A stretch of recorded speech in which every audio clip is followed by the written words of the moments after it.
All right, good afternoon. Earlier today, the Secretary General spoke at an event in the General Assembly Hall on the Vienna Program of Action on Landlocked and Developing Countries. He said, "We're all keenly aware of the geographical disadvantages faced by some of these 32 countries, but stressed that with partnerships, the challenges can be overcome." The Secretary General called on the right policy mix, increased investment, and reliable transit infrastructure, efficient customs operations, and improved access and the use of technology. He also emphasized the need for cooperation from the international community to stem the massive amounts of resources that continue to flow out of landlocked developing countries in the form of illicit financial flows. His remarks have been shared with you.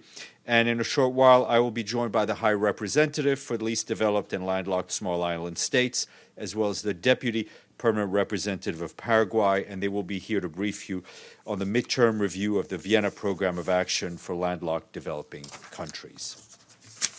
The Deputy Secretary General Mina Mohammed will leave tomorrow for Doha, Qatar, to participate in the Disabilities Conference and meet with senior state officials and other stakeholders over the weekend.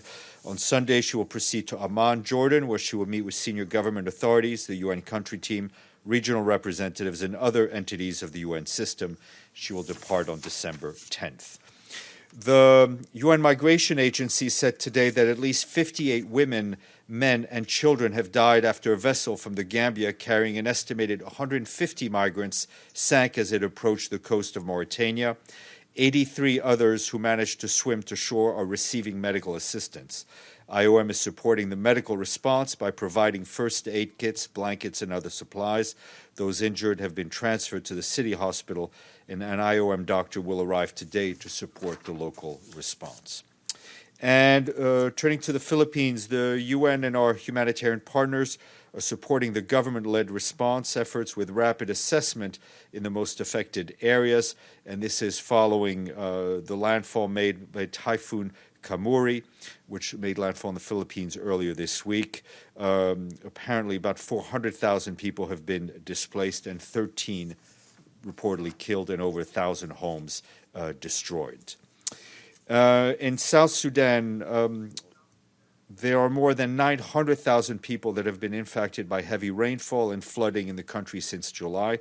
That's according to the Office for the Coordination of Humanitarian Affairs. The UN and our partners have stepped up their response. As of last week, 7,000 metric tons of food have been distributed, reaching more than 700,000 people. Emergency kits have also helped 9,000 households, with 12,000 additional households set to receive these kits soon. Aid workers are using planes and waterways to access hard-to-reach locations and are repairing roads with the support of local communities. As you'll recall, last month, the UN Relief Emergency Coordinator, Mark Lowcock, released $15 million from the UN Central Emergency Response Fund to help with the response to those floods. An additional $10 million was allocated from the South Sudan Humanitarian Fund, and the humanitarian crisis in South Sudan remains severe overall, with 7.5 million people in need of aid due to conflict, chronic vulnerabilities, and lack of essential services. And turning to measles, I want to flag that within the hour, the World Health Organization will be releasing new global estimates on measles. In the meantime, I can tell you that, give you a short update on what is the situation in Samoa in the South Pacific. There are 4,217 cases reported to date and 62 deaths, the vast majority of which have been babies in Samoa. According to our colleagues in the field, the situation remains critical, and medical teams are mindful of the importance of rapid vaccination across the country. From the very beginning, the UN, through the UN Children's Fund, supplied over 200,000 vaccines, and WHO brought in emergency medical teams from all over the world to help in Samoa. The UN applied for, anyway, I'll leave more on that in a second. Also, on measles in the Democratic Republic of the Congo, the World Health Organization today launched a measles vaccination drive targeting 2.2 million children in North Kivu. The DRC is currently experiencing the world's largest and most severe measles epidemic, impacted all 26 provinces. Since the start of 2019, more than 250,000 suspected cases and over 5,000 deaths, mostly among children under 5, have been recorded. The drive is part of a large vaccination campaign which will ultimately reach 18.9 million children across the country by the end of the year. WHO said that to date, $27.5 million have been mobilized for this campaign. However, others estimated $4.8 million are needed to complete it and strengthen disease surveillance and case management and communications. The Food and Agriculture Organization today released its World Price Index, and it shows world prices rose significantly in November, reaching their highest point in more than 2 years. This was largely due to an increase in the price of meat products and vegetable oils. Overall, the FAO price index averaged 177.2 points over last month, up 2.7% from October and 9.5% from the same period earlier. For meat products, the demand was largely driven by China ahead of the year-end festivities, and for vegetable oil products, demand increased due to their use in the production of biodiesels, as well as expectation of shortages next year. 2 international days to mark. Today is International Volunteer Day. The theme is Volunteers for an Inclusive Future. And that celebrates that through volunteering, people make meaningful contributions to more inclusive and equalitarian societies. In a message, the Secretary General stressed that volunteerism is a powerful mechanism to engage people, especially those left farthest behind, in achieving the Sustainable Development Goals.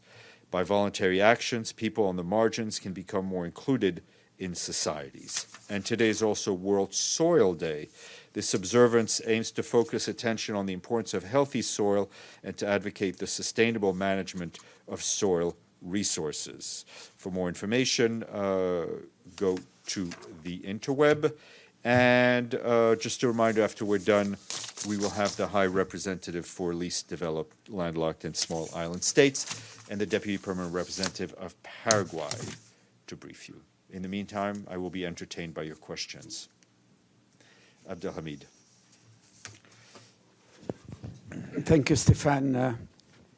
As far as we know, that the first round of talks at Geneva for the Constitutional Committee has adjourned. Do you have any plans for resuming the talks in the Constitutional Committee? Mr. Pedersen will be continuing his travels and consultations, and so we'll wait for him to announce a new date. But I know he is very focused on the ongoing consultations. He sounded pessimistic a little bit. I think Mr. Pedersen is a very realistic person. Errol. Thank you, Monsieur Dujarric. Madame Mogherini was named by Secretary General as one of the co-chair of the Commission of Displaced Persons. Now, if you please, Stéphane, just a little bit refresh my knowledge on that commission or panel, or what is this for? And of course, since we are talking about budget all the time, who is going to pay? That work will be funded through extra budgetary resources. I'll share you the exhaustive press release we put out, which should answer your questions. Yes, Madam. Stéphane, I think on Monday, was it, or Tuesday, the Security Council heard the representative of the Secretary General on Iraq and then the Iraqi ambassador. And what struck me is actually the differences in numbers, where you presented, or the representative, the Secretary General presented 400 people were killed and 19,000 were injured. The Iraqi official numbers were 300 were killed and 1,500 injured. What is your comment on that, and where do you get also your numbers? And it seemed to be that the Iraqi ambassador was actually in kind of denial or didn't take any responsibility in his side or his government side to the killing and injuring of civilians. Thank you. I can't speak to the Iraqi government's numbers. Our numbers come from a mix of official sources and trusted non-governmental organizations and directly from health services.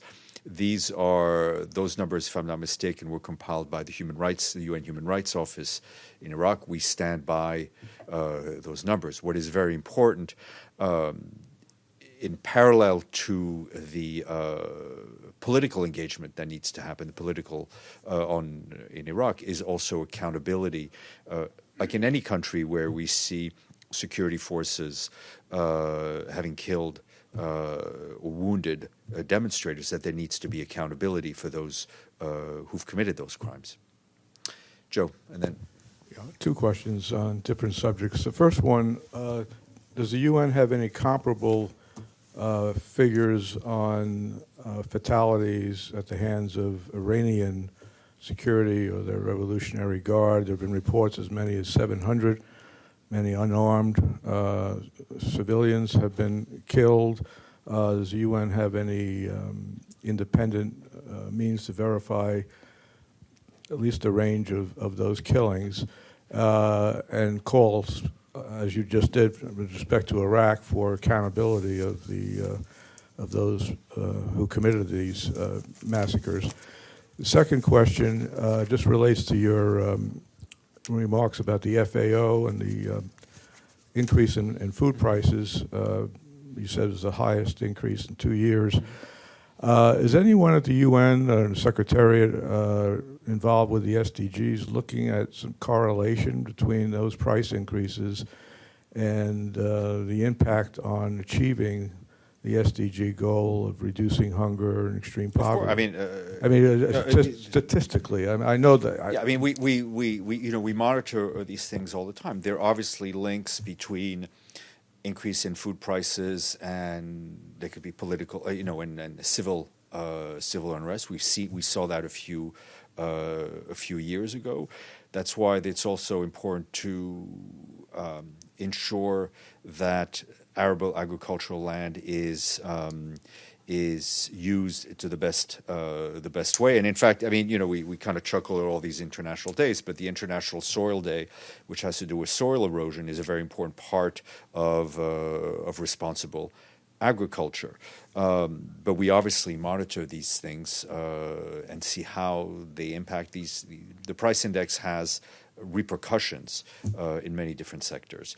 On Iran, first of all, unlike Iraq or other countries, we do not have a political mission and a mission in Iran as we do in Iraq or as we do in Lebanon and other places. So we don't have the same mandate and resources. What I can tell you is, I think the Secretary General was shocked at some of the videos that we've seen come out of Iran in the last few days, showing violence against demonstrators. In Iran, as in any other place, it is important that security forces show restraint, that people be allowed to demonstrate peacefully, and that if there is violence against demonstrators, against peaceful demonstrators, there needs to be accountability, and that is the same whether people are demonstrating in Chile, in Iran, or anywhere in Europe. It's a basic principle. Sato-san, and then Abdelhamid. Thank you, Stéphane.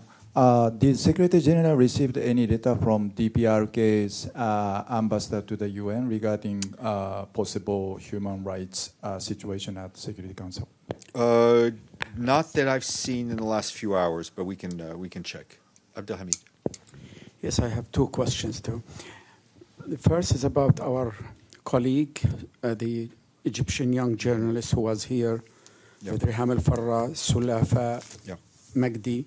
She was arrested together with her husband in Egypt recently, and we raised her issue here.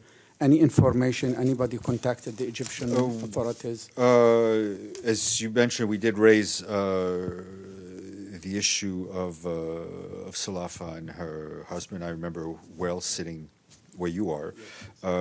We're obviously very concerned about her current situation, and we are trying to get more information. That's what I can tell you this time. Yeah.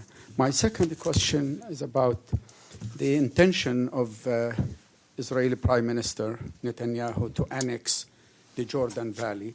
There was a statement by the U.S. administration saying that they will endorse that annexation if it happens, and it could happen next week. This is 1/4 of the fertile land of the West Bank.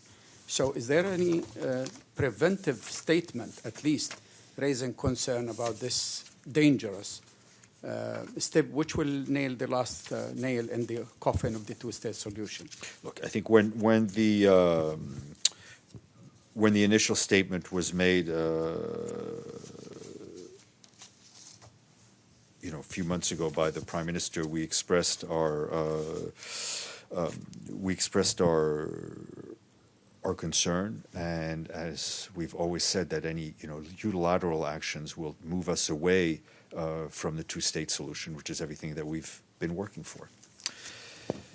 Madame, and then Monsieur. I want to go to Iraq again.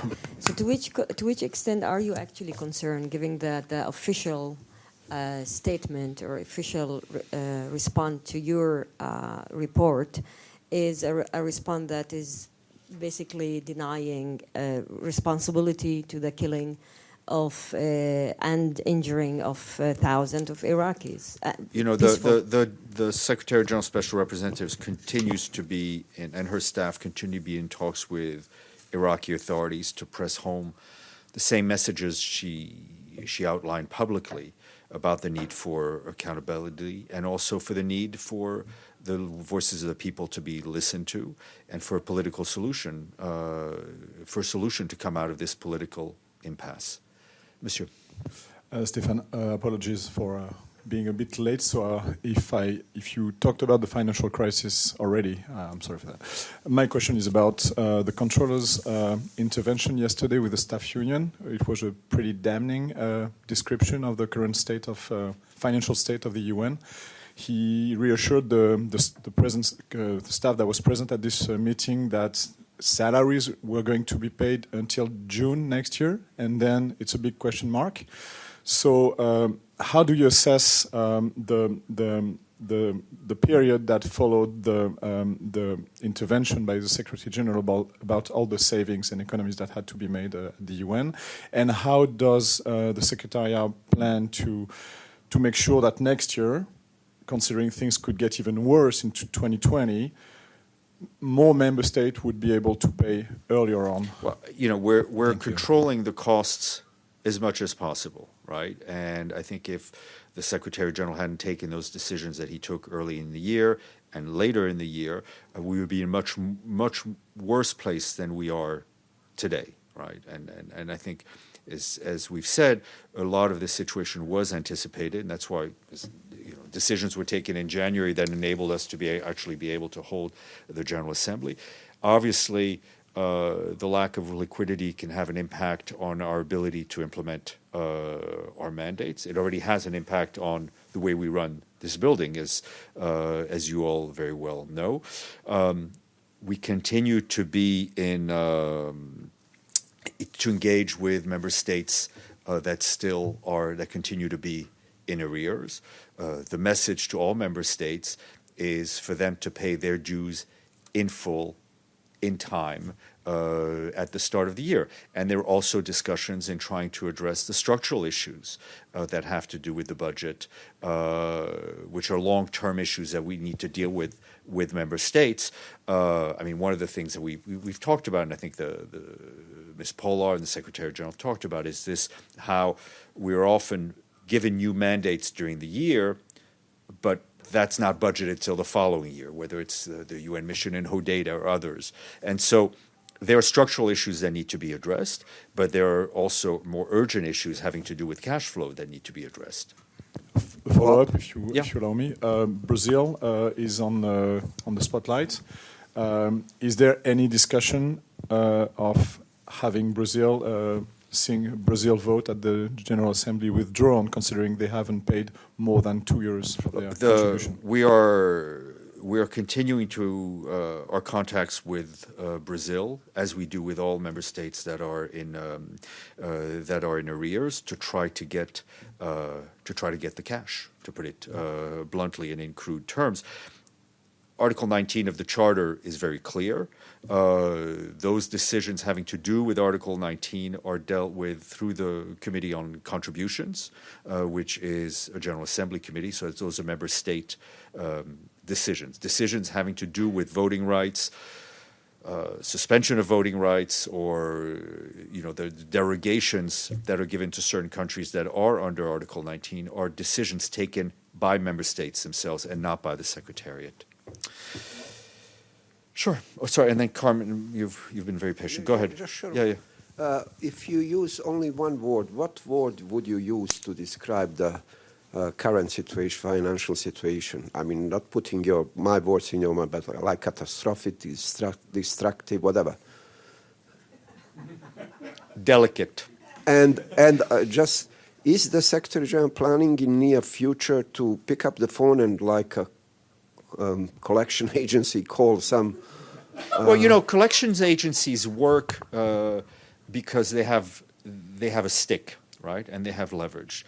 The Secretary General has his good offices and his charm. Member states have charter responsibilities to pay their assessed contributions. It's in the charter when they sign up to the charter. The Secretary General cannot go around and act like a collection agency. It's not within his mandate. Yes, ma'am. Regarding Bolivia, is there any update on the work of the special envoy representative in that country? No, not today, but I'll try to get you something. Yes, Joe, and then all the way in the back. Go ahead. Yes, just back to the budget for a second. Could you explain what specifically bars the UN from even short-term bridge loans, knowing that there'll be certain monies coming in and to relieve the cash flow crunch? Because it's not, I don't believe there's a bar in the charter itself. So is it? No, it's not within the financial regulations. It is not something that member states have given the Secretary General, any Secretary General, the authority to do. What we are playing is, moving cash out from different accounts, but we do not. The Secretary General does not have the express authority from member states to borrow money in the capital markets. But is that something that he has considered requesting from the General Assembly? That's something that's been in discussions for quite some time from various secretaries. And there's been general. There's been enough pushback from the member There's states. just been there is no authority given to the Secretary General to borrow money on the outside markets. Yes, ma'am. And then we'll go to our guest. No, press the button. There you go. Hi. Hi. Thanks. Sorry. Samira Sadek with Interpress Service. My apologies. I was a little late, so That's if you okay. already commented on this. But does the Secretary General's office have any comments on the protests going on in France today, as about 180,000 protesters take the streets? No specific comment to what is ongoing as we speak. We'll obviously have to wait and see what happens. Great. I will ask you to stay put for our guest. That includes you, Abdelhamid. Yeah.